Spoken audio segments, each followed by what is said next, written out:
শান্তিপূর্ণ শহর। হঠাৎ একের পর এক যুবক শরীরে ক্রোচের চিহ্নকে সুইসাইড করতে শুরু করে। আশ্চর্যের বিষয় হলো তারা প্রত্যেকে মৃত্যুর আগে তাদের বাসায় ব্যবহৃত সাদা কালো জিনিসগুলো ভাঙচুর করে। মৃত্যুগুলো বিভিন্ন জায়গায় হলেও সবগুলোর প্যাটার্ন ছিল একই। পুলিশ ইনভেস্টিগেশনে যতটা গভীরে যায় ততটাই আরও মায়াজালে জড়িয়ে পড়ে। যারা ইনভেস্টিগেশন ক্রাইম থ্রিলার পছন্দ করেন তাদের জন্য এটা বেস্ট সিনেমা হতে যাচ্ছে। বলছিলাম তামিল ভাষায় মুক্তি পাওয়া আস্ত্রাম মুভির কথা।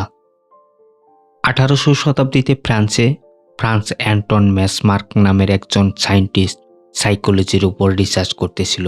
তার সারা জীবনের গবেষণা একটা বইতে লিখে রাখেন। বইটির নাম ছিল দ্য সিক্রেট। এই বইটি শত বছর শত জায়গা ঘুরে ফিরে ইন্ডিয়ায় একটি চার্চে এসে পৌঁছায়। এই চার্চের ফাদার বইটি সম্পর্কে তেমন অবগতই ছিল না, তাই তার বন্ধুর ছেলের বার্থডেতে বইটি গিফট করে দেয় ফাদার। আর এরপর থেকেই ছেলেটির সাথে শুরু হয় অদ্ভুত অদ্ভুত ঘটনা। ছেলেটির সাথে মূলত কী ঘটেছিল তা জানতে হলে আমাদের কিছুদিন পিছনে যেতে হবে। এই শহরে রিসেন্ট ঘটে যাওয়া 3টি ঘটনা নিয়ে বেশ চিন্তিত ইন্সপেক্টর আখিলান। কয়েকদিন আগে আনুমানিক 30 বছরের একটি যুবক পার্কে গিয়ে নিজের শরীরে ক্রস চিহ্নকে একটি চাকু দিয়ে নিচের পেটে স্টেপ করতে করতে সুইসাইড করে। ঠিক একইভাবে আরও 2টি যুবক ভিন্ন ভিন্ন স্থানে সুইসাইড করে। মৃত্যুর প্যাটার্ন এক হলেও এদের মাঝে কোনো যোগসূত্র খুঁজে পাচ্ছিল না ইন্সপেক্টর আখিলান। এই বিষয়গুলো নিয়ে যখন আখিলান ভাবতেছিল তখন তার কলেজ ফ্রেন্ড বিজয় ফোন করে তাকে। প্রাথমিক অবস্থায় আখিলান তাকে চিনতেই পারছিল না। বিজয় যখন ভালোভাবে পরিচয় দেয় তখন চিনতে পারে। আখিলান যে কেসটি নিয়ে কাজ করছে এ সম্পর্কে বেশ কিছু তথ্য আছে বিজয়ের কাছে। আখিলান বেশ অবাক হয়ে যায়। এতদিন ইনভেস্টিগেশনের পরেও এই কেস সম্পর্কে তেমন এগোতে পারেনি সে। সেখানে বিজয় কিভাবে জানতে পারে এসব? বিজয়কে সে বাসাতে দেখা করতে বলে। কিছুক্ষণ পর বিজয় আখিলানের বাসায় আসে। ইনভেস্টিগেশনের একটা সময় আখিলানের হাতে গুলি লেগেছিল। আখিলানের হাতে কিভাবে গুলি লেগেছে বিজয় জানতে চায়। মূলত এক রাতে আখিলান যখন পেট্রোলিংয়ে ছিল তখন কয়েকজন চোরের পিছনে এসে তাদেরকে ধরার জন্য যখন ছুটছিল সে, আড়াল থেকে কেউ একজন তাকে গুলি করে। আর সৌভাগ্যবশত সেই রাস্তা দিয়েই একজন পথচারী তাকে হসপিটালে ভর্তি করায়। কিন্তু কে গুলি চালিয়েছে আখিলান সেটা দেখতে পায়নি। বিজয়ে সব শোনার পর রহস্যময় কিছু কথা বলে। তুমি এই কেসে অনেক দূর এগিয়েছো, খুব দ্রুত এই কেসটা তুমি সলভ করতে পারবে। আর কে তোমার উপর গুলি চালিয়েছে সেটাও জানতে পারবে তুমি কি এই কেস সম্পর্কে আরও কোনো ক্লু পেয়েছো? আখিলান এই কেস সম্পর্কে কোনো কিছুই শেয়ার করতে চাচ্ছিল না বিজয়ের কাছে, কিন্তু বিজয় তো সব কিছু জেনেই এসেছে এখানে। এই কেসের ইনভেস্টিগেশনের সময় কেউ একজন আখিলানের বাসার সামনে একটা অর্ধপুরা বই আর একটা ছবি রেখে গিয়েছিল। এখান থেকে কিছু বছর পূর্বের সিন দেখানো হয়। 3টি সুইসাইডের পর আখিলান কমিশনার সাথে দেখা করে। কমিশনার তো ভেবেই নিয়েছিল এসব সুইসাইড কেস, কিন্তু আখিলানের কাছে বিষয়গুলো স্পষ্ট ছিল এগুলো কোনো সুইসাইড কেস নয়। আখিলান বিষয়গুলো এক্সপ্লেন করে। যদিও সুইসাইডগুলো বিভিন্ন জায়গায় হয়েছে এর প্যাটার্ন ছিল একই। 1800 শতাব্দীতে জাপানে এমন ঘটনা ঘটেছিল যেখানে শাস্তিস্বরূপ অপরাধীকে সুইসাইড করতে বাধ্য করা হতো। এই তথ্যগুলো আখিলান পেয়েছে সেই অর্ধপুরা বই থেকে। অনেকগুলো পেজ পুড়ে যাওয়ার কারণে আখিলান পুরোপুরি বইটি পড়তে পারেনি। এই 3টি সুইসাইডের পিছনে নিশ্চয়ই কোনো যোগসূত্র রয়েছে। এই কেসটা ইনভেস্টিগেশন করতে চাচ্ছিল আখিলান, কিন্তু আখিলান ছিল অসুস্থ। এরপরও সেই কেসটা নিয়ে ইনভেস্টিগেশন করবে, এজন্য তার একটা টিম প্রয়োজন। কমিশনার তাকে সুমন্ত নামের একজন কনস্টেবল দেয় সাহায্য করার জন্য। পরের দিন তারা দুজনে সুইসাইড করা প্রথম ব্যক্তির বাড়িতে যায়। বিনোদ তার বাবা মার সাথেই থাকতো। সুইসাইডের পূর্বে আচরণে কোনো পরিবর্তন লক্ষ্য করা যায়নি। সেদিন রবিবার ছিল। হঠাৎ বিনোদ বাসায় ফিরে কিচেন থেকে চাকু নিয়ে আসে। নিচের পেটে বারবার আঘাত করে মাটিতে লুটিয়ে পড়ে। কিছু বুঝে ওঠার আগেই মৃত্যুর কোলে ঢলে পড়ে বিনোদ। বাকি দুজন সুইসাইড করা লোকদের ছবিও দেখানো হয় তাদেরকে, কিন্তু তাদের ছেলের সাথে এই দুজনকে কখনো দেখেনি তারা। বাসা থেকে বের হয় যখন তারা, পানি সাপ্লাই দেওয়ার একজন লোকের সাথে দেখা হয় তাদের। বিনোদ সম্পর্কে তার কাছে জানতে চাইলে সে বলে বিনোদ অনেক ভালো ছেলে ছিল, কেন সে এমন করলো কিছুই বুঝতেছি না আমি। তবে হ্যাঁ, এই ঘটনার আগের দিন বিনোদকে অনেক অস্থির দেখাচ্ছিল। বাসার এক কর্নারে একটি গাছে কি যেন বারবার আঘাত করছিল সে। গাছের নিচে যাওয়ার পর তারা একটি ছবি পায়, কিন্তু কয়েক সপ্তাহ হওয়ার কারণে ছবিটা প্রায় নষ্ট হয়ে গেছে। ছবিটা রিকভারের জন্য পাঠানো হয়। এরপর তারা দ্বিতীয় ভিকটিম সিলভামের বাড়িতে যায়। এখানেও তেমন উদ্ভট কিছু পাওয়া যায় না। সিলভামের মা যখন ছাদে কাপড় শুকাতে গিয়েছিল, সে দেখে তার ছেলে একটি চাকু দিয়ে তার পেটে বারবার স্টেপ করতেছে। এখানে একটা জিনিস লক্ষণীয়, সিলভাম মারা যাওয়ার পূর্বে বাড়ির সকল কালো এবং সাদা জিনিসগুলো ভেঙে ফেলেছিল। এ দুজনের মৃত্যুতে একটা জিনিস কমন ছিল, তারা মৃত্যুর পূর্বে বাড়ির জিনিসপত্রগুলো ভাঙচুর করেছে, যার রং ছিল সাদা এবং কালো। তৃতীয় ব্যক্তি সোজাসুজি পার্কে ঢুকে যায় চাকু হাতে নিয়ে। মনে হচ্ছিল কাউকে মারবে সে। তার মুখে কোনো ভয়ের ছাপ ছিল না। হঠাৎ দীর্ঘশ্বাস ফেলে শরীরে ক্রসের চিহ্ন এঁকে একের পর এক নিচের পেটে চাকু দিয়ে স্টেপ করতে শুরু করে। মুহূর্তের মধ্যেই মারা যায় সে। এদিকে আখিলান অনেক দিন হয় বিয়ে করেছে, কিন্তু তাদের সন্তান হচ্ছিল না। এই বিষয়টা নিয়ে আখিলান এবং তার স্ত্রী প্রিয়া ভীষণ আপসেট ছিল। যাই হোক, সিসিটিভি ফুটেজে পর্যবেক্ষণ করে তেমন কিছুই পাওয়া যায় না। একটি কার বাইরে দাঁড়িয়ে থাকতে দেখা যায়, তবে তার নাম্বার প্লেটটাও অস্পষ্ট। আরও তথ্য সংগ্রহের জন্য সেই মৃত ছেলেটির বাসায় যায় তারা। এ বাসাতে ছেলেটি এবং তার স্ত্রী থাকত। তাদের লাভ ম্যারেজ ছিল। বিয়ের পর ভালোই যাচ্ছিল তাদের, কিন্তু হঠাৎ করে সে এমন কাজ করবে কখনো ভাবেনি মেয়েটি। বাকি দুজন ছেলেটির ছবি দেখালেও চিনতে পারে না মেয়েটা। মৃত ছেলেটি মারা যাওয়ার আগে নিজের শরীরে ক্রসের চিহ্ন এঁকেছিল, কিন্তু তার বাসা ছিল দেবদেবীতে পরিপূর্ণ। তারা স্বামী স্ত্রী দুজনেই পুজো করত নিয়মিত। তাহলে ছেলেটি কি খ্রিস্টান ধর্মে কনভার্ট হয়েছিল, নাকি তার কোনো খ্রিস্টান বন্ধু ছিল? তার স্ত্রীর ভাষায় সে কখনো খ্রিস্টান ধর্মে কনভার্ট হয়নি, তবে হ্যাঁ, তার একটি খ্রিস্টান বন্ধু ছিল কুমার। সময় নষ্ট না করে তারা দুজনে কুমারের সাথে দেখা করতে চায়। কুমারকে জিজ্ঞাসাবাদ করলে তেমন কোনো অ্যাবনর্মাল কিছু পাওয়া যায় না। মাঝে মাঝে দেখা হতো তাদের দুজনের সাথে। এই তো, ছেলেটির মৃত্যুর 2 দিন আগেও দেখা হয়েছিল তাদের।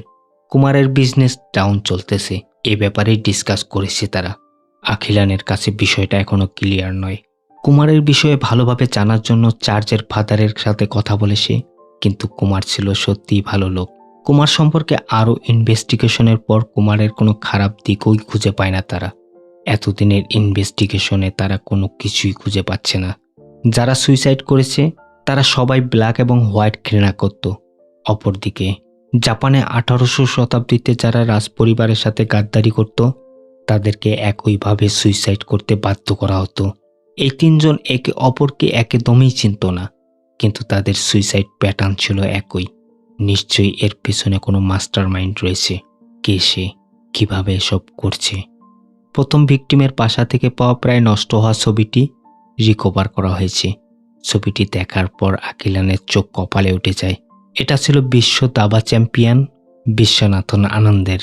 আখিলানের মনে পড়ে যায় দ্বিতীয় ভিকটিমের বাড়িতে যে কুলু পাওয়া গিয়েছে তা ছিল ব্ল্যাক এবং হোয়াইট, আর দাবার রঙও ব্ল্যাক এবং হোয়াইট। পার্কে যে সুইসাইড করেছে সেও তো শরীরে ক্রসের চিহ্ন এঁকেছিল, যা অনেকটা দাবার রাজার মতো। আখিলানের কাছে যে বইটি রয়েছে তার নামও চেস, অর্থাৎ এসবের পিছনে দাবার কোনো যোগসূত্র রয়েছে। আখিলান সেই সুইসাইড করা 3 জন ভিকটিমের বাসাতে ফোন করে। জানতে চায় আপনার ছেলে বা আপনার হাজবেন্ড দাবা খেলতে পছন্দ করত। জানা যায় তারা সবাই ছিল দাবার খেলোয়াড়। যতই আখিলান এই কেসটা নিয়ে ইনভেস্টিগেশন করছিল, ততই যেন সে গভীরে ডুবে যাচ্ছিল। সিন আবার প্রেজেন্টে চলে আসে। বিজয় বলছিল, তুমি তো কেসটা প্রায় সলভ করে ফেলেছো, তবে হ্যাঁ, কিছু ইনফরমেশন তোমার এখনো মিসিং রয়েছে। খোদাই ক্যানেলে থাকতো একজন ধনী ব্যবসায়ী, যার নাম ছিল জেমস। তার 2টি ছেলে ছিল। বড় ছেলের নাম মার্টিন আর ছোট ছেলের নাম প্রিটো। মার্টিন ছোটবেলা থেকে ছিল অদ্ভুত ধরনের। তার পছন্দের কালার ছিল কালো, পছন্দের পাখি ছিল পেঁচা। সারা পৃথিবী হিটলারকে ভিলেন মনে করলেও তার কাছে ছিল হিটলার হিরো। মার্টিন দাবা খেলা অনেক পছন্দ করত। যখন সে কারো সাথে দাবা খেলায় জিতত, সে মনে মনে অনেক খুশি হতো। একদিন মার্টিন তার ছোট ভাইয়ের সাথে দাবা খেলে, কিন্তু দুর্ভাগ্যবশত সে তার ছোট ভাইয়ের কাছে হেরে যায়। এটা সহ্য করতে না পেরে সে ছোট ভাইকেই মেরে ফেলে। এটা যখন জেমস জানতে পারে, সে মার্টিনের ট্রিটমেন্ট শুরু করে। রিহ্যাব সেন্টারেও মার্টিন তার বন্ধুদের সাথে দাবা খেলত। স্বভাবতই হেরে যেত সে, কিন্তু জিতে যাওয়া বন্ধুদেরকে মারতে শুরু করে একে একে। এসবের মাঝে তার হাতে একটি বই এসে পৌঁছায়, যার নাম ছিল চেস। বইটিতে লেখা ছিল 1800 শতাব্দীতে জাপানের রাজার সাথে যে বেইমানি করত তাকে সুইসাইড করতে বাধ্য করত রাজা। জাপানের রাজা একদিন একজন সিপাহীর সাথে দাবা খেলতে বসে, কিন্তু সে হেরে যায়। এই অপমান সহ্য করতে না পেরে সিপাহীকে সে নিজের পেট কেটে সুইসাইড করতে অর্ডার দেয়। এতে সবাই মনে করে রাজার সাথে হয়তো সিপাহীটি বেইমানি করেছে। ধীরে ধীরে মার্টিনের মাথায় এই স্টোরিটা বসে যায়। মার্টিন মনে মনে ঠিক করে যে তাকে দাবা খেলাতে হারাবে সেও তাকে জাপানের রাজার মতো একইভাবে সুইসাইড করতে বাধ্য করবে। এক পর্যায়ে মার্টিনকে যারা দাবা খেলায় হারিয়েছে, মার্টিন একে একে সবাইকে মেরে ফেলতে শুরু করে। আরেকটা হয়রান হওয়ার বিষয় হলো মার্টিনের ছোট ভাই প্রিটো এখনও জীবিত, আর কিছুদিনের মধ্যেই সে মারা যাবে। বলতে বলতে বিজয় তার হাতে একটি চাকু তুলে নেয়। ঠিক একই সময়ে বাইরে দরজার সামনে একজন লোক ছাতা হাতে নিয়ে দাঁড়িয়ে আছে। বিজয় অপলক দৃষ্টিতে তার দিকে তাকিয়েছিল। সেই অদ্ভুত লোকটা ধীরে ধীরে আখিলানের বাসার ভেতরে চলে আসে। কিছু বুঝে ওঠার আগেই বিজয়ের হাতের চাকু দিয়ে নিজের পেটে বারবার স্টেপ করে। দেখে মনে হচ্ছিল সেই অদ্ভুত লোকটা এসব কিছু করাচ্ছে। সেই অদ্ভুত লোকটাও হাতে একটি চাকু বের করে নেয়। আখিলান নিজের প্রোটেক্টের জন্য পিস্তলটা বের করে। অদ্ভুত লোকটি বলছে, আমি রাজা নই, খুব শীঘ্রই রাজা আসবে, সবকিছু সমাধান করবে। বলতে বলতে বাকি সবার মতো নিজেও সুইসাইড করে নেয়। আখিলানের সামনে দুজন লোক সুইসাইড করেছে, আখিলান কিছুই করতে পারেনি। এই বিষয়টা নিয়ে উপর মহল থেকে অনেক চাপ আসে। এদিকে অনেক দিন হয়ে গেছে আখিলান কেসটার ব্যাপারে তেমন অগ্রগতি দেখাতে পারছে না। মিডিয়ার প্রেশার, উপর মহলের চাপ, সব মিলিয়ে কমিশনার কেসটা অন্য একটা অফিসারকে দিয়ে দেয়। আখিলান যেহেতু অসুস্থ ছিল, তাকে রেস্ট করতে বলে। আখিলান বেশ দুশ্চিন্তায় পড়ে যায়। এই কেসটা নিয়ে সে অনেক পরিশ্রম করেছে, কিন্তু এই কেসটা তার হাতে নেই আজ। সুমন্তও চাইলে এই কেসটা থেকে সরে যেতে পারে, কিন্তু আখিলান আনঅফিসিয়ালি হলেও এই কেসটা সলভ করেই ছাড়বে। সুমন্তও তার সাথেই থাকবে। বিজয় এবং মার্টিনের বাসা খুঁজে পাওয়া যায়। সেখানে গিয়ে তারা জানতে পারে তারা দুজন আসলে ভাই ছিল। একজনের নাম বিজয়, অপরজনের নাম কিশোর। তারা দুজনও বাকিদের মতো অনেক ভালো দাবা খেলতো। এখনো অনেক প্রশ্ন মাথায় ঘুরপাক খাচ্ছে। কিশোর কেন তাকে মার্টিনের পরিচয় দিয়েছে? বিজয়ী বা কেন সুইসাইড করলো? সে কেন বলল মার্টিনের ভাই জীবিত, সেও মারা যাবে? সব মিলিয়ে তারা আরো গভীর জলের মাঝে ডুবে যাচ্ছিল। সুমন্ত যখন বৃদ্ধ মহিলাকে আখিলানের কার্ড দিতে যায়, তখন বৃদ্ধ মহিলাটি বিজয়ের রেখে যাওয়া একটি গিফট বক্স দেয় আখিলানকে দেওয়ার জন্য। এদিকে সুমন্তর স্ত্রীকে হসপিটালে নেওয়া হয়েছে। সে যে কোনো সময় সন্তান প্রসব করবে। এই তাড়াহুড়োতে গিফট বক্সটি আখিলানকে দেওয়াই হয়নি। তারা দ্রুত হসপিটালে আসে। সুমন্তর একটি মেয়ে হয়। এভাবে আরও কিছুদিন কেটে যায়। এখন এই কেসটা অন্য অফিসার হ্যান্ডেল করছে। কমিশনারেরও এমন আদেশ। পুরোপুরি ফ্রাস্ট্রেশনে ভুগছিল আখিলান। এমন সময় সুমন্তের সেই বক্সটির কথা মনে পড়ে যায়, যেটা সে বৃদ্ধের কাছে পেয়েছিল। সেই বক্সটির মাঝে একটা লক খুঁজে পাওয়া যায়, যেটা সলভ করার পর একটা ফোন নাম্বার সামনে আসে তাদের। সেই ফোন নাম্বারে সূত্র ধরে যার বাসাতে যায় সে ছিল সাইকিয়াট্রিস্ট। প্রাথমিক অবস্থায় সাইকিয়াট্রিস্টকেই অপরাধী মনে হলেও আখিলান বুঝতে পারে কিলার আসলে তার সাথে গেম খেলছে। আখিলান ডক্টরের কাছে সবকিছু খুলে বলে। সব শোনার পর ডক্টর বলে, তুমি নিশ্চয়ই 1800 শতাব্দীর সেই জাপানের রাজার ঘটনা শুনেছ, যেখানে রাজা একজন সৈনিকের কাছে দাবায় হেরে গিয়ে সৈনিককেই সুইসাইড করতে বাধ্য করেছিল। কিন্তু গল্প এখানে শেষ নয়। রাজা আরও একটা সৈনিকের সাথে দাবা খেলতে শুরু করে। এবারও সে হেরে যায়, কিন্তু এবার সৈনিক নয়, রাজা নিজেই সুইসাইড করে, নিজের পেটে চাকু স্টেপ করে। আসলে সে সৈনিক একটি বিশেষ কৌশল জানত, যার নাম ছিল মেসমেরিজম, যার দ্বারা মানুষকে হিপনোটাইজ করে যা ইচ্ছা তাই করানো যেত। তুমি যে কিলারকে খুঁজছ, সে এই টেকনিক অবলম্বন করে মানুষকে মারছে। এটা বেশ কাল্পনিক লাগছিল আখিলানের কাছে, কিন্তু এটাই সত্য। মেসমেরিজমের সায়েন্টিফিক প্রমাণ না থাকলেও এটা নিয়ে এখনও মানুষ চর্চা করে। কিলার আসলে কি চাচ্ছে, এটা নিয়ে তারা দুজনেই কনফিউশনে ভুগছে। কিলার কেনই বা তাদেরকে ক্লু দিচ্ছে। আখিলান এই কেসটা নিজের ইচ্ছেতে নেয়নি। প্রথম দুইজন নিজেদের বাসাতেই সুইসাইড করেছে, কিন্তু তৃতীয় জন আখিলানের বাসার পাশেই পার্কে সুইসাইড করে। আর এই 3 সুইসাইডের পরেই সেই বইটি আখিলানের বাসার সামনে এসে রেখে যায় কেউ। কিলার নিজেই আখিলানকে এই কেসে টেনে নিয়েছে। বিজয়কে আখিলানের সাথে দেখা করানো, আখিলানের বাড়িতে সুইসাইড, সবগুলো মার্টিনের মাস্টার প্ল্যান। অর্থাৎ মার্টিন রয়েছে। তাছাড়া মার্টিনের ছোট ভাই এখনও জীবিত। সেই তো প্রথম মার্টিনকে দাবা খেলায় হারিয়েছিল। মার্টিনের পরবর্তী টার্গেট তার ছোট ভাই প্রিটো। আখিলান এই কেসটা নিয়ে দিনরাত ভাবতেছিল। একটা বিষয় তার কাছে এখনও ক্লিয়ার না, জাপানের রাজার সেই বই সম্পর্কে ডক্টর কেমন করে জানে? ডক্টরই মার্টিন নয়তো? এক মুহূর্ত সময় নষ্ট না করে আখিলান দ্রুত ডক্টরের বাসাতে যায়। ডক্টরকে গান পয়েন্টে রেখে জিজ্ঞেস করে, তুমি মার্টিন তাই না? ডক্টর শুধু একটা কথাই বলে, নো। এরপর চাকু বের করে নিজের পেটে স্টেপ করতে শুরু করে। কিন্তু আখিলান তাকে সময় মতো বাঁচিয়ে নেয়, হসপিটালে ভর্তি করায়। এ ঘটনাগুলোর পর একটা বিষয় স্পষ্ট যে ডক্টর কিছু লুকাচ্ছে। কিন্তু কি সেটা? জাপানে সেই রিচুয়াল সম্পর্কে আপনি কেমন করে জানেন? কেনই বা আপনি সুইসাইড করতে চেয়েছেন? মার্টিনের বাবা জেমসের বন্ধু ছিল ডক্টর। মার্টিন ছোটবেলা থেকেই একটু অস্বাভাবিক ছিল, এজন্য তার বাবা তাকে একটু আলাদা চোখেই দেখত। মার্টিন যেটুকু ভালোবাসা পেয়েছে তার মায়ের থেকেই। একদিন মার্টিনের বার্থডেতে কেউ একজন দাবা গিফট করে। এরপর থেকে তার মা তার সাথে দাবা খেলতো, তাকে শেখাতো, আর প্রতিদিনই তার মা তার কাছে হেরে যেত। এভাবে চলার কিছুদিন পর মার্টিনের মা খুবই অসুস্থ হয়ে যায়। মার্টিন পুরোপুরি একা হয়ে যায়। মার্টিনের একাকিত্ব দূর করার জন্য তার ছোট ভাই প্রিটো তার সাথে দাবা খেলায় একদিন, কিন্তু মার্টিন হেরে যায় এই খেলাতে। এতে মার্টিন প্রচণ্ড অ্যাগ্রেসিভ হয়ে তার ছোট ভাইকেই মেরে ফেলে। তার বাবার গাড়িতে করে পাহাড়ের উঁচু থেকে ফেলে দেয় ছোট ভাইয়ের লাশ। মার্টিন প্রিটোকে যখন ফেলে দিয়েছিল, একটি ছেলে দেখে ফেলেছে, আর সে থানাতে গিয়ে সব বলে দেয়। তৎকালীন পুলিশ অফিসার মার্টিন এবং জেমসকে থানাতে ডেকে পাঠায়। পরের দিন পাহাড়ের নিচে তন্ন তন্ন করে খুঁজে কোথাও প্রিটোর লাশ খুঁজে পাওয়া যায় না। জেমস তার স্ত্রী এবং ছোট ছেলেকে হারিয়ে বড় একা হয়ে গেছে। সে চাচ্ছে না তার বড় ছেলেকেও হারাক, সে চাচ্ছিল না তার বড় ছেলেও জেলে যাক। তখনকার পুলিশ অফিসারকে কিছু টাকা দিয়ে কেসটা ক্লোজ করে জেমস। এরপর থেকে মার্টিন আরও অ্যাগ্রেসিভ হয়ে ওঠে, দিন দিন অস্বাভাবিক আচরণ করতে শুরু করে। জেমস তার বন্ধু ডক্টরকে সব কিছুই খুলে বলে। ডক্টরের পরামর্শ মতে জেমস প্রতিদিন দাবা খেলোয়াড় হায়ার করে নিয়ে আসতো, যাতে তারা মার্টিনের সাথে দাবা খেলে হারিয়ে দেয় তাকে। এভাবে হয়তো মার্টিন হেরে যাওয়াকে মেনে নিতে পারবে। কিন্তু এর বিপরীত ঘটে। মার্টিন তার এই বাবার প্ল্যানটি বুঝে যায়। ইচ্ছে করে মার্টিন একদিন তার বাবার সাথে দাবা খেলে, তার বাবার সাথে হেরে যায় সে। তখন মার্টিন সেই হিংস্র রূপে ফিরে আসে। সে তার নিজের বাবাকেই মেরে ফেলে, বাসাতে আগুন লাগিয়ে কোথায় যেন চলে যায়। এরপর থেকে মার্টিনকে কোথাও দেখা যায়নি।